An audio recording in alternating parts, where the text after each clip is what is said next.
Determinants. ठीक है, matrices and determinant में हम सबसे पहले मैट्रिसेस को डिस्कस कर रहे हैं। मैट्रिसेस क्या है? मैट्रिसेस इज रेक्टेंगुलर अरे ऑफ एलिमेंट्स। यहाँ पे एलिमेंट्स जो है वो हमने अरेंज किया हुआ है इन रेक्टेंगुलर अरे की फॉर्म में, और इसमें हम जो सबसे पहली चीज़ देख रहे होते हैं वो है ऑर्डर ऑफ मैट्रिक्स। ठीक है, ऑर्डर ऑफ मैट्रिक्स क्या चीज़ होती है? Order of matrix. ठीक है, ऑर्डर ऑफ मैट्रिक्स यहाँ पे हम किस तरह से मेंशन करते हैं? तो ऑर्डर ऑफ मैट्रिक्स हम इस तरह से लिखते हैं कि भाई आपके पास O ऑफ A।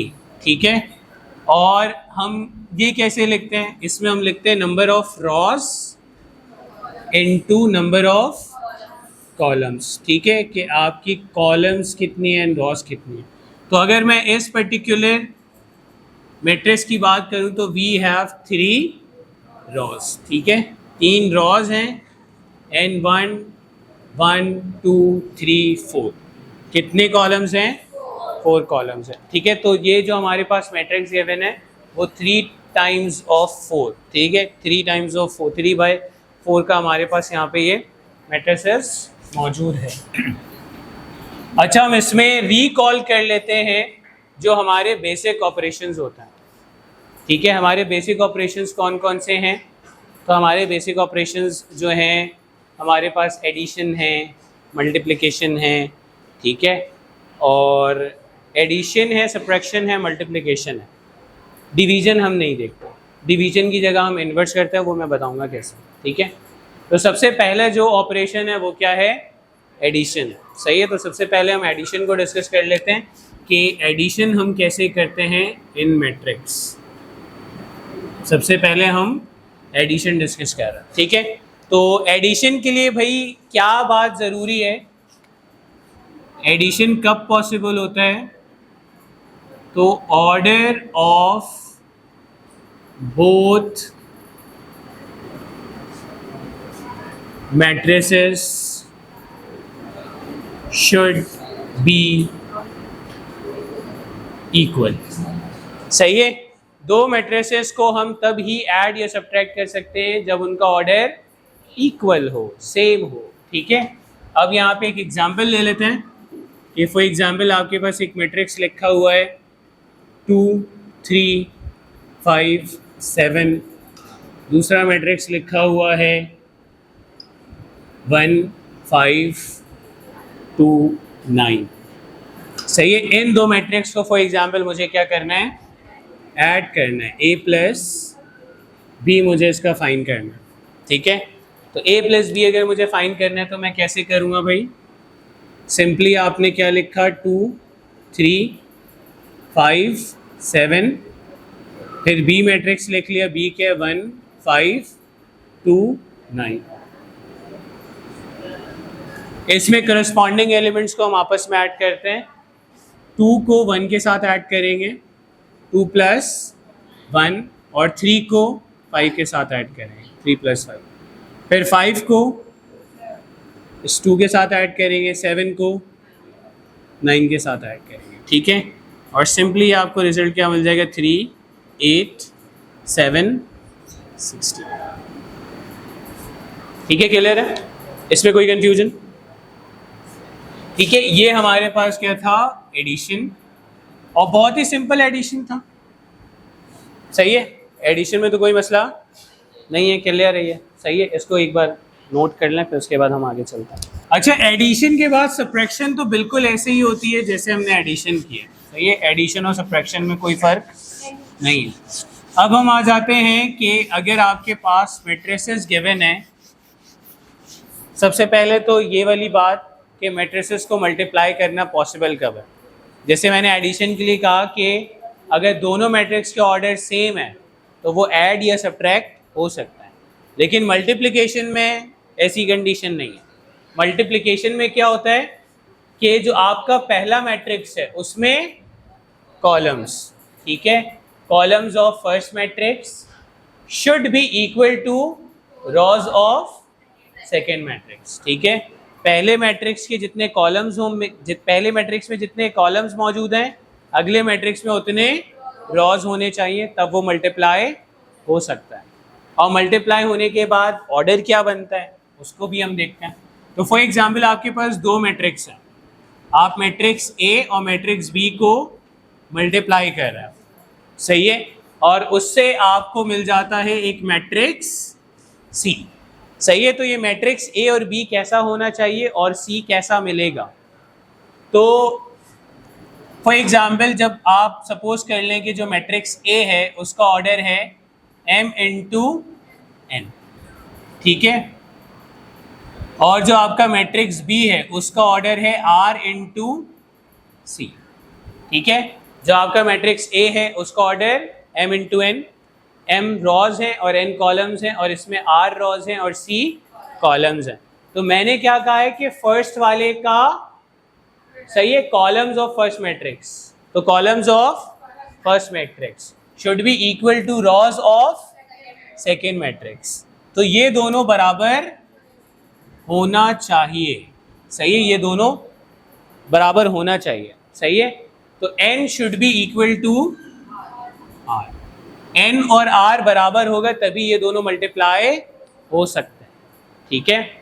तो एक तरीके से मैं ये कह सकता हूं कि आप इन दोनों के ऑर्डर्स लिखेंगे and mean should be equal, means क्या होना चाहिए यहाँ पर, शुड बी इक्वल, तो मल्टीप्लाई ये हो सकता है। और जो इसके एक्सट्रीम हैं, जो इसके एक्सट्रीम है वो बन जाएगा ऑर्डर ऑफ न्यू मैट्रिक्स। तो जो मैट्रिक्स सी मिलेगा ना उसका ऑर्डर पता है क्या होगा, m क्रॉस सी, ठीक है। आ गई ये बात समझ में? हमें ये भी पता चल गया कि ऑर्डर क्या होना चाहिए, किस तरह से होगा तो वो मल्टीप्लाई हो सकता है, और फिर जो नया मैट्रिक्स बनेगा उसका ऑर्डर भी हमें पता चल गया। तो दो मैट्रिक्स तब मल्टीप्लाई हो सकता है जब मीन्स उसके बराबर हैं, और अगर मीन्स उसके बराबर है तो एक नया मैट्रिक्स बनेगा जिसका ऑर्डर क्या होगा, इसके एक्सट्रीम्स। क्लियर है ये? अब हम आ जाते हैं सिंपल से एक सवाल पर और उसको मल्टीप्लाई करके देखते हैं कि मल्टीप्लिकेशन कैसे परफॉर्म होती है। तो फॉर एग्जांपल आपके पास एक मैट्रिक्स मौजूद है, मैट्रिक्स मौजूद है 1 5 3 2 7 3 1 6 9, ठीक है। फिर उसके बाद एक और मैट्रिक्स ले लेता है 2 1 3 2 5 1 1 1 6, ठीक है। ये दो मैंने मैट्रिक्स ले लिए और मैंने इनको मल्टीप्लाई करना है, ठीक है। अब मल्टीप्लाई करने हैं तो भाई मल्टीप्लाई हम कैसे करेंगे? फॉर एग्जाम्पल मुझे क्या फाइंड करना है, ए बी, तो मैंने सबसे पहले लिख लिया ए के और की इंक्रीज किया है 1 5 3 2 3 6 7 1 9। फिर उसके बाद जो दूसरा मैट्रिक्स है, दूसरे मैट्रिक्स के हमारे पास एलिमेंट्स क्या हैं 2 1 3, फिर क्या है 2 5 1, फिर क्या है 1 1 6, ठीक है।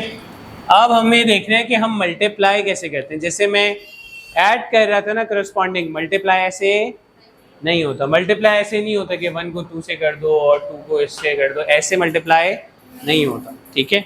मल्टीप्लाई करने का क्या तरीका होता है, आप रॉस को कॉलम से मल्टीप्लाई करते हैं, ठीक है। क्या करेंगे, रॉस को कॉलम से मल्टीप्लाई करेंगे। ये फर्स्ट रॉ है, इस फर्स्ट रॉ को मल्टीप्लाई करेंगे सबसे पहले फर्स्ट कॉलम से, ठीक है।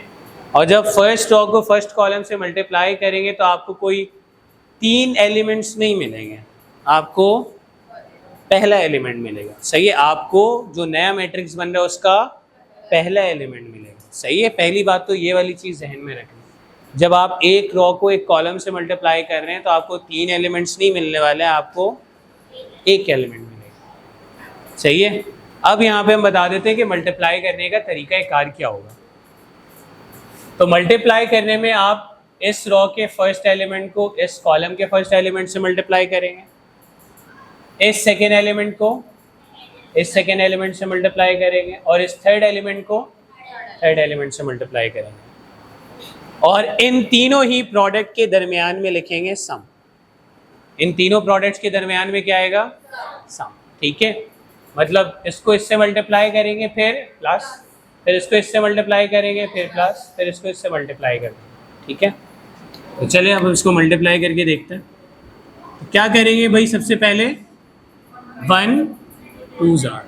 ठीक है, सबसे पहले आपने क्या किया? 1 टाइम्स ऑफ 2, सही है, फिर प्लस, या मैं इसको साथ साथ लिखता रहता हूँ ब्रैकेट बना के। 1 2 जार 2, फिर प्लस, फिर 2 1 जार 2 प्लस, फिर उसके बाद 7 3 जार 21। सही है, ये मुझे कितने एलिमेंट मिला? मुझे पहला मिला, ये 3 एलिमेंट्स नहीं मिला, फर्स्ट एलिमेंट। ठीक है, अभी आपने क्या किया? फर्स्ट रो को फर्स्ट कॉलम से मल्टीप्लाई किया। अब क्या करेंगे? अब फर्स्ट रो को सेकेंड कॉलम से ही मल्टीप्लाई करेंगे। सही है, अब जब फर्स्ट रो को सेकेंड कॉलम से मल्टीप्लाई कर रहे हैं तो अब सेकेंड एलिमेंट मिलेगा। सही है, और मल्टीप्लाई करने का तरीक़ेकार वही, फर्स्ट एलिमेंट को फर्स्ट से, सेकेंड को सेकेंड से और थर्ड को थर्ड से। So again 1 2 jar 2 plus 2 5 jar 10, फिर प्लस 7 1 जार 7। मैंने फर्स्ट रो को सेकेंड कॉलम से भी मल्टीप्लाई कर दिया, पहले कॉलम से भी मल्टीप्लाई कर दिया, दूसरे कॉलम से भी मल्टीप्लाई कर दिया। अब कौन सा बचा है? तीसरा, तीसरे से भी मल्टीप्लाई कर देते हैं। अब जब तीसरे से मल्टीप्लाई करेंगे तो मुझे एक तीसरा एलिमेंट मिलेगा। तो अब क्या करेंगे भाई? 1 1 जार 1, फिर 2 1 जार 2, फिर 7 6 जार 42।